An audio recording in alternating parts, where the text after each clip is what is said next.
a loving mother and her toddler vanish without a trace. Their neighbor, Robert Leeming, appears on TV, pleading for their safe return. His eyes are filled with concern, his voice trembling with worry. But behind his facade of grief lies a chilling truth. As police dig deeper, they uncover a web of lies so intricate, it rivals the notorious Chris Watts case. What really happened to this mother and child? And why does Leeming's story keep changing? Welcome to Abyss of Crime, where we shine a light on the darkest corners of human behavior. We're about to unravel a story that will leave you questioning everything you thought you knew about the people living next door. How did a seemingly ordinary neighborhood become the setting for such a haunting mystery? Subscribe now to follow this case and explore the shocking realities lurking beneath the surface of everyday life. On April 16, 2019, what seemed like an ordinary Tuesday in Calgary took a sinister turn. Jasmine Lovett, a 25-year-old mother, and her 22-month-old daughter Aliyah Sanderson vanished without a trace. Their disappearance would soon unravel into a chilling case that gripped the community and left investigators racing against time. Jasmine was a devoted single mother, working hard to provide for Aliyah. The pair lived in a townhouse in Cranston, renting the basement suite from Robert Leeming, a 34-year-old British citizen who had become Jasmine's boyfriend. To those who knew them, their lives seemed ordinary, even happy. But beneath the surface, a darkness was brewing that would soon shatter this illusion of normalcy. The first signs of trouble came when Jasmine missed a planned family dinner. Her mother, distraught and worried, reached out frantically to friends and family. As hours turned into days with no contact, panic set in. The last confirmed sighting of Jasmine and Aliyah was at a Cranston grocery store on April 13th, captured on security footage. A mundane moment that would become crucial evidence. As news spread, Calgary rallied together. Posters with Jasmine and Aliyah's smiling faces appeared everywhere. Social media buzzed with pleas for information. Volunteer search parties combed nearby areas, hoping for any clue. The police, initially treating it as a missing persons case, soon faced mounting pressure to find answers. Days passed without a sign. The Calgary Police Service intensified their efforts, analyzing surveillance footage, interviewing neighbors, and following every lead. But each dead end heightened the sense of dread. Throughout this phase, Robert Leeming played the role of concerned boyfriend, speaking to media and expressing worry. However, some noticed his demeanor seemed oddly detached, raising quiet suspicions. The community's anxiety grew with each passing day. Candlelight vigils were held, drawing hundreds of concerned citizens. The disappearance of Jasmine and Aliyah had touched a nerve, reminding everyone of the fragility of safety and the importance of community. The turning point came with a shocking discovery in Kananaskis country. What police found there instantly transformed the missing persons case into a homicide investigation. The bodies of Jasmine and Aliyah, hidden in a wooded area, told a story of violence that shattered any remaining hope. This grim revelation sent shockwaves through Calgary. The innocent faces of Jasmine and Aliyah, once symbols of hope, now became reminders of a tragedy that had unfolded right under everyone's noses. Questions swirled. How could this happen? Who could commit such a heinous act? As the search for Jasmine and Aliyah intensified, all eyes turned to Robert Leeming, the man closest to the victims. Initially, Leeming portrayed himself as a concerned partner, cooperating with police and even making public appeals for information. But beneath his facade of worry and helpfulness, cracks were beginning to form. Investigators noticed subtle inconsistencies in Leeming's account of events. His story about the last time he saw Jasmine and Aliyah shifted. These discrepancies, while small, raised red flags for the experienced detectives working the case. They knew from past experiences that even the tiniest contradictions could unravel an entire web of lies. As Leeming made public appearances, behavioral experts analyzed his every move. They looked for signs of deception, nervous tics, averted gazes, or unusual speech patterns. While Leeming maintained a calm exterior, there were moments when his mask seemed to slip. A fleeting expression of anxiety, a pause that lasted a beat too long. These subtle cues suggested there might be more to the story than Leeming was letting on. Forensic teams uncovered details that directly contradicted Leeming's narrative. CCTV footage from April 15, 2019, showed Jasmine and Aliyah at a grocery store, appearing calm and composed. This image of normalcy clashed with Leeming's claims about their state of mind, adding another layer of doubt to his story. The pressure on Leeming mounted as scrutiny intensified. Each day brought new inconsistencies to light. Leeming's carefully constructed story began to show signs of strain. It became clear that maintaining a lie under such intense scrutiny was a Herculean task, even for someone seemingly practiced in deception. Leeming made a series of critical mistakes that would ultimately prove his undoing. He deleted approximately 30 photos from his phone on the day Jasmine and Aliyah were reported missing, including pictures of the victims themselves. This act, seemingly an attempt to distance himself, instead drew investigators' attention like a beacon. The deletion of these photos was a turning point. Why would an innocent man, worried about his missing girlfriend and her daughter, erase their images? This action suggested a level of premeditation that chilled investigators to the core. As evidence mounted, and Leeming's story continued to unravel, law enforcement prepared for a bold move. They launched an undercover operation, a high-stakes gambit designed to push Leeming to his breaking point. It was a risk, but one that investigators felt was necessary to crack the case wide open. The undercover operation was just the beginning. As investigators peeled back the layers of Robert Leeming's carefully constructed facade, they uncovered a history far more disturbing than anyone could have imagined. The forensic evidence painted a gruesome picture of what truly happened to Jasmine Lovett and her young daughter Aliyah. The forensic pathologist's findings were devastating.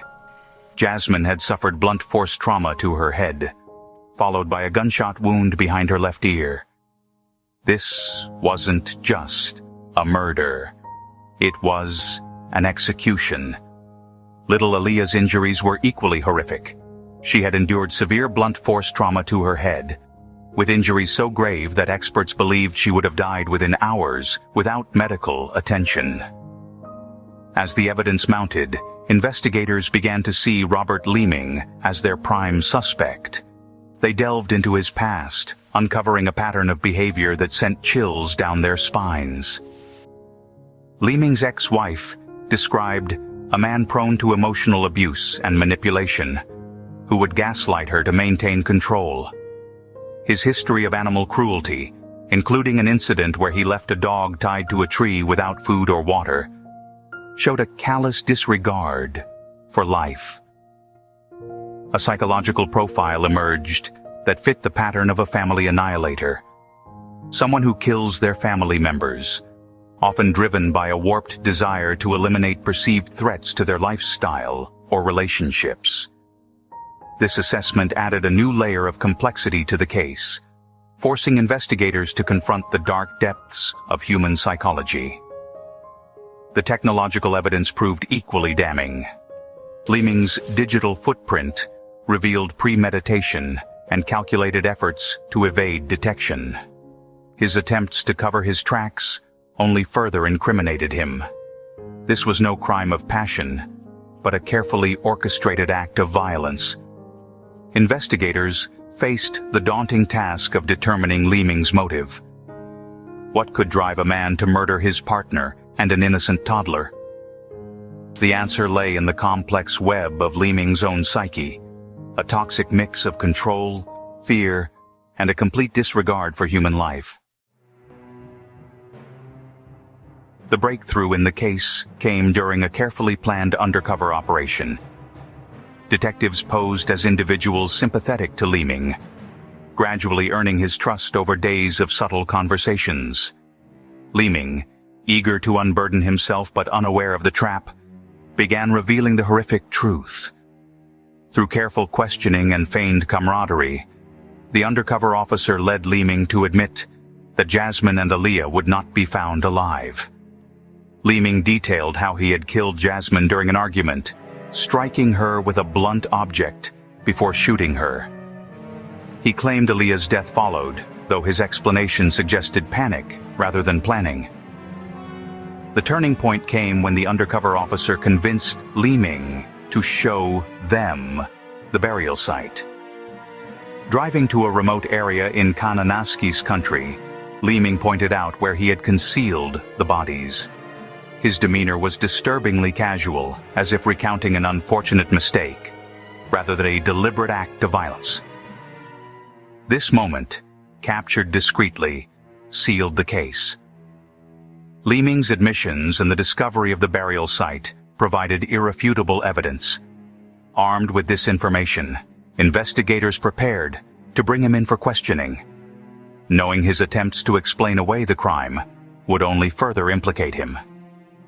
Adding to the mounting evidence, surveillance footage revealed a series of suspicious actions by Leeming after the murders. Shortly after the crime, he was seen at a gas station late at night. Later that evening, he visited a cannabis retail store, behaving as if everything was normal. The next day, cameras captured him disposing of garbage in his condo dumpster.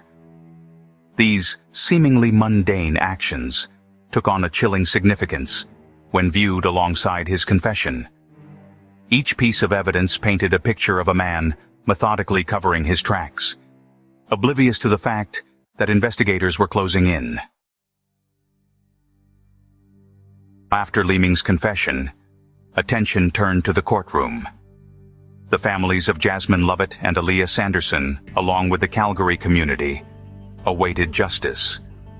The trial began with a shocking admission. Leeming pleaded guilty to the second-degree murder of Jasmine, but denied killing Aliyah.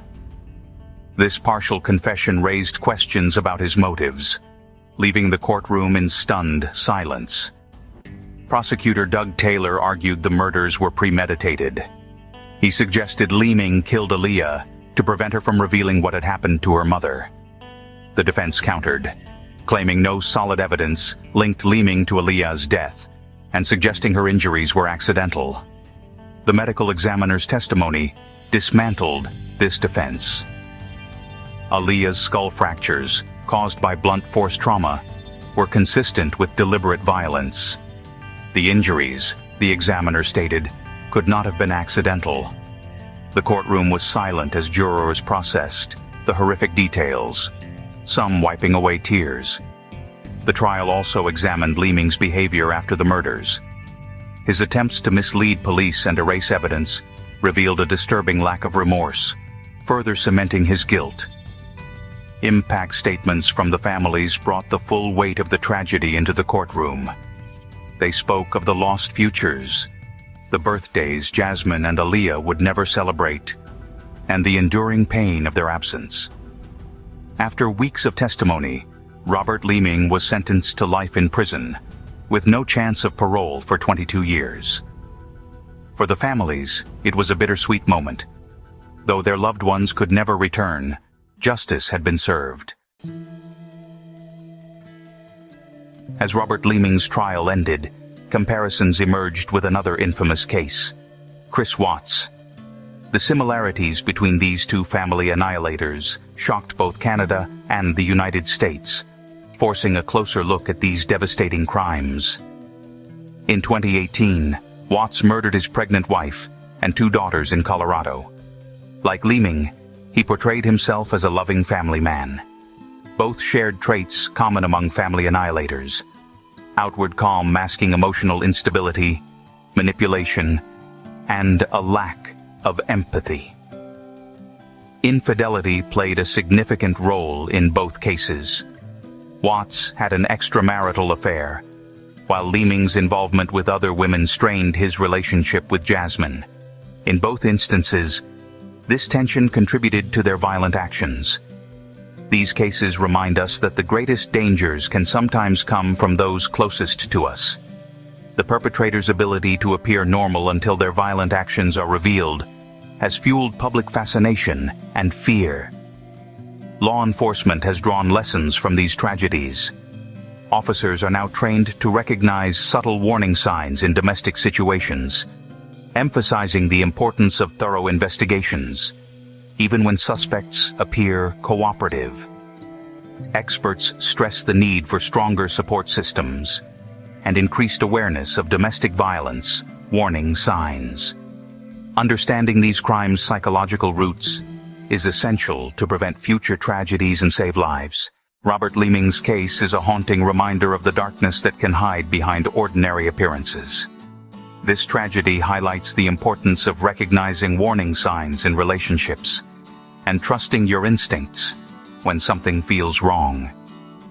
Organizations like the Calgary Women's Emergency Shelter provide vital resources for those at risk. If you or someone you know is in an abusive situation, reach out to local hotlines, shelters, or counseling services. These support systems can save lives. Leeming's calculated actions underscore why early intervention is crucial. Don't stay silent. Speak up and seek help. Be vigilant and keep seeking the truth. Goodbye.